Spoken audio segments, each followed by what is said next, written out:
So we was literally just talking like about 10 seconds before we press record.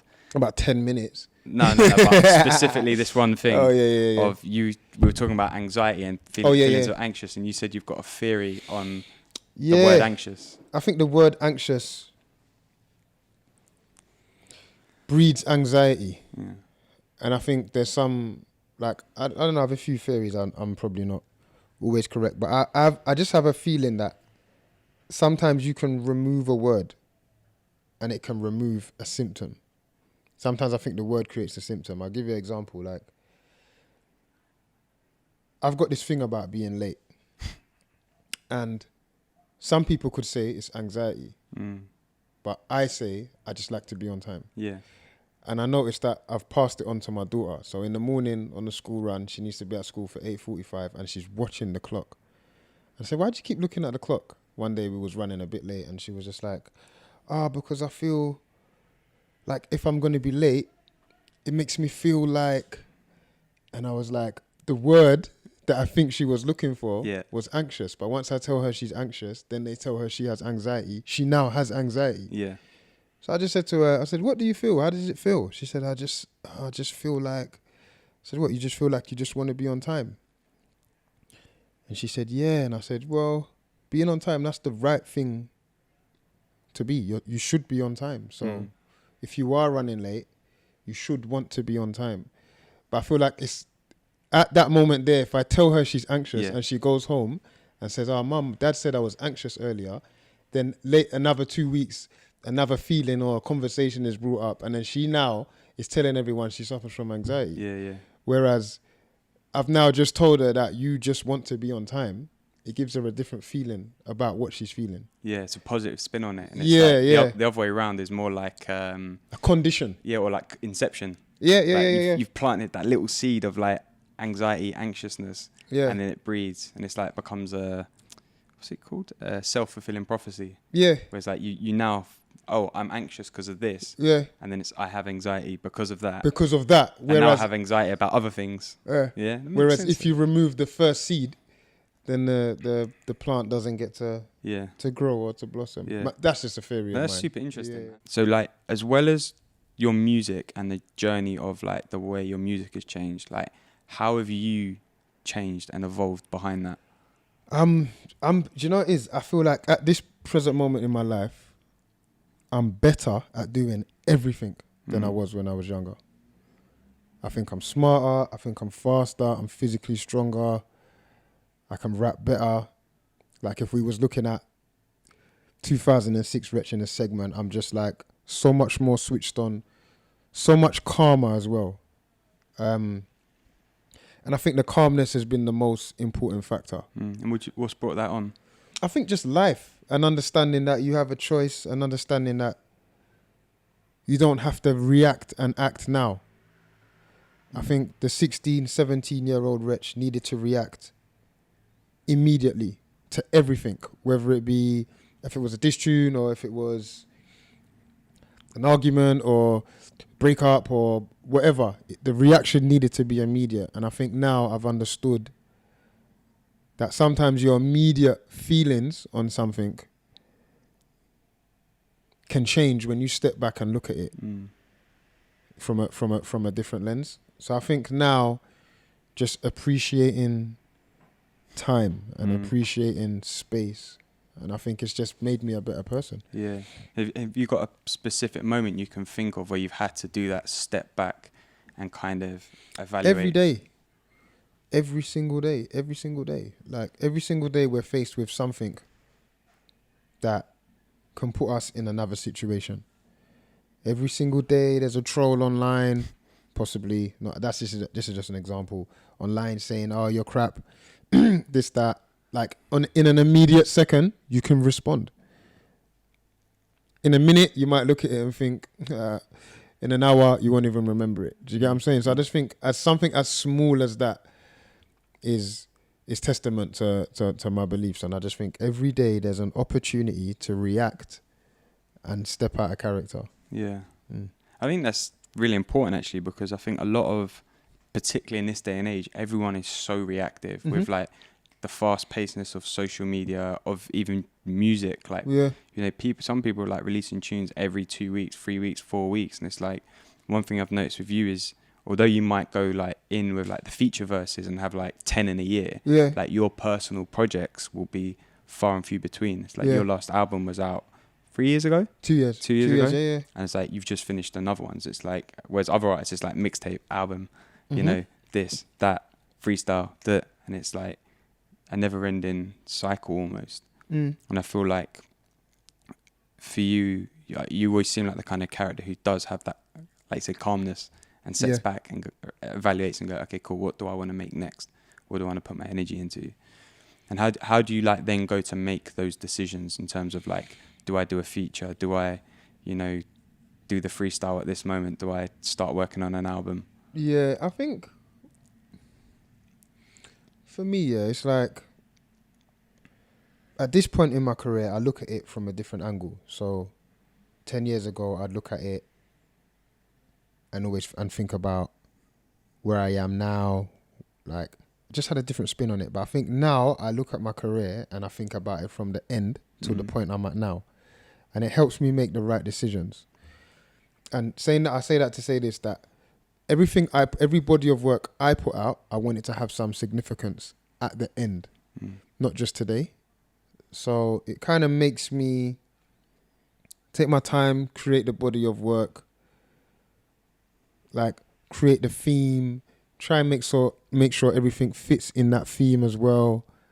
And in terms of feature verses, it's just like I just have to really like the song, or always really like the song, and always really believe in the individual. One thing I hate is that I've given verses to people who have quit making music. Yeah.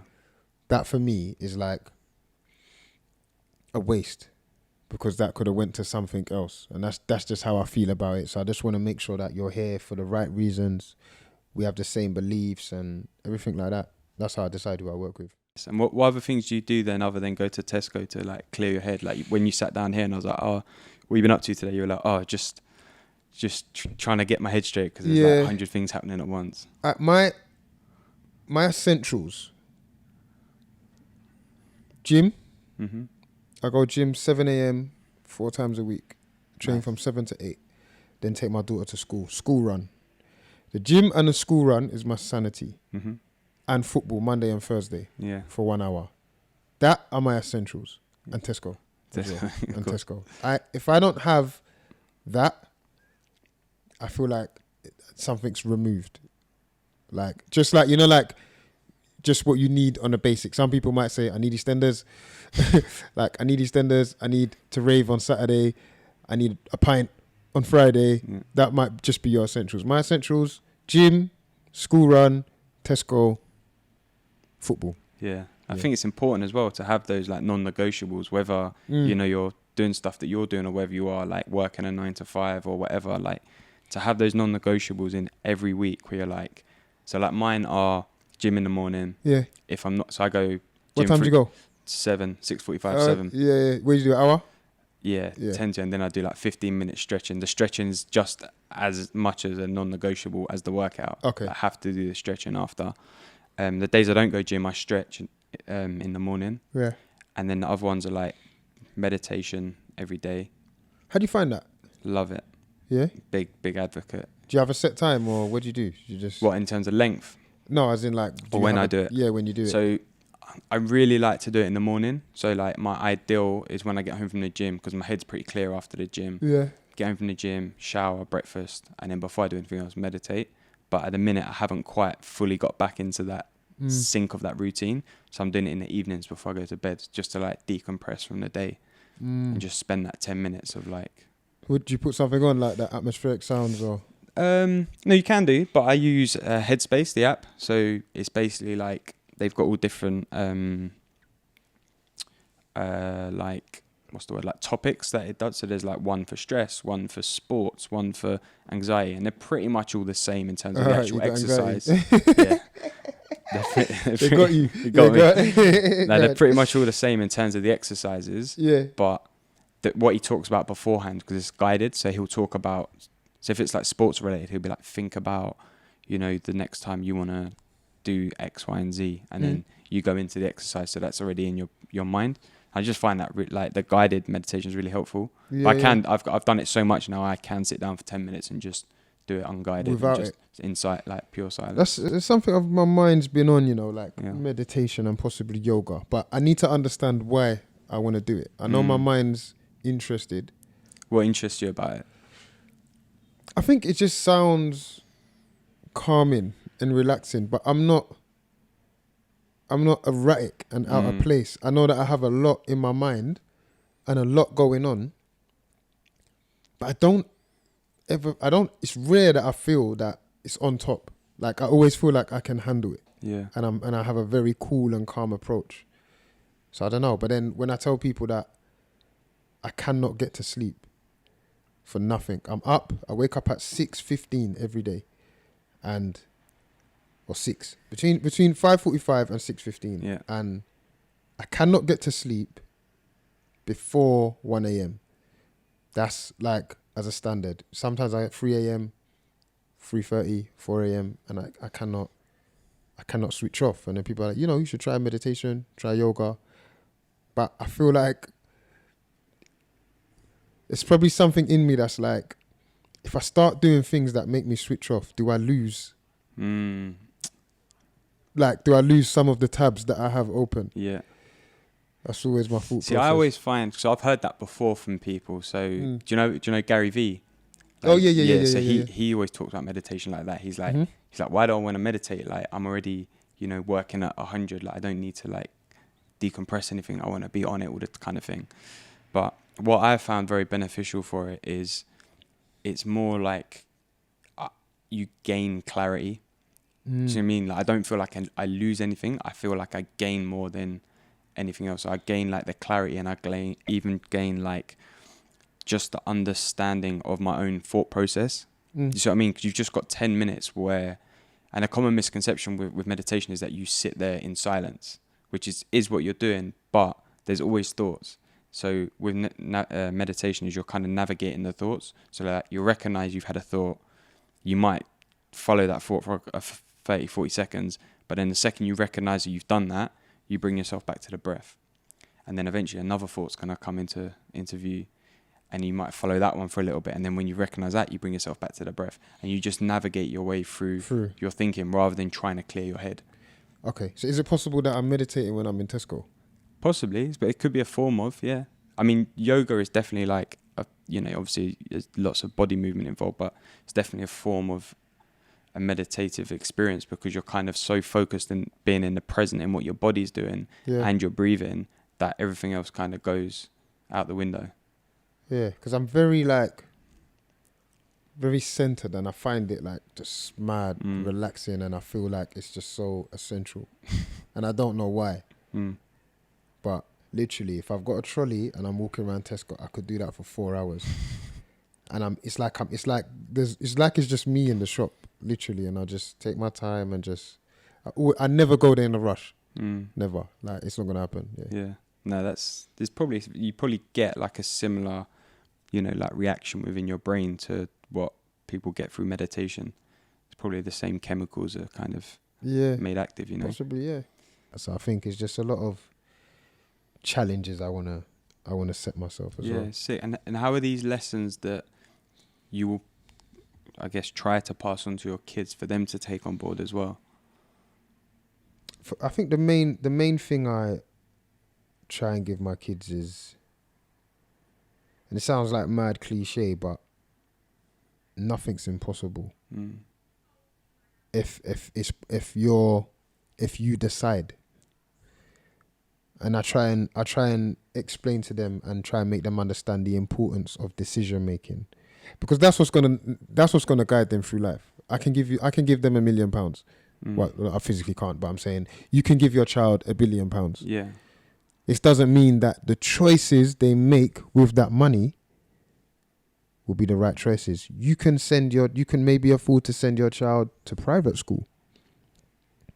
They still have to decide to learn. Yeah. And to pass. The choice is always on the individual. So I explain to them the power of their choice. Like, it's an option. You have a choice. Like, you can finish your homework and leave it at that, but you have a choice to study a bit more. It's your choice.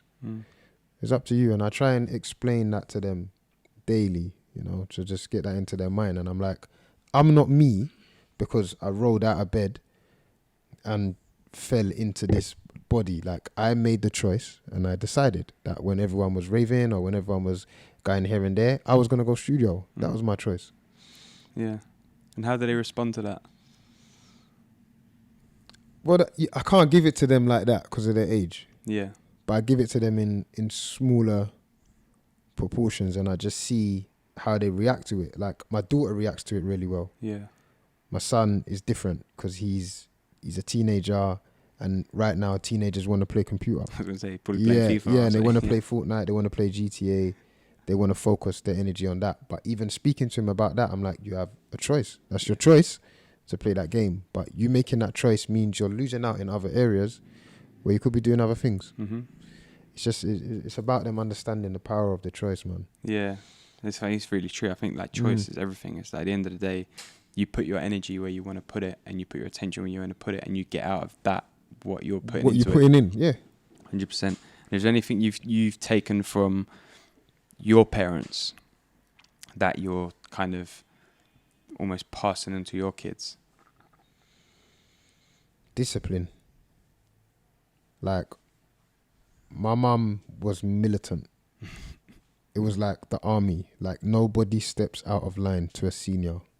And I think it's important that kids are disciplined and they understand that there's boundaries that you can push with adults.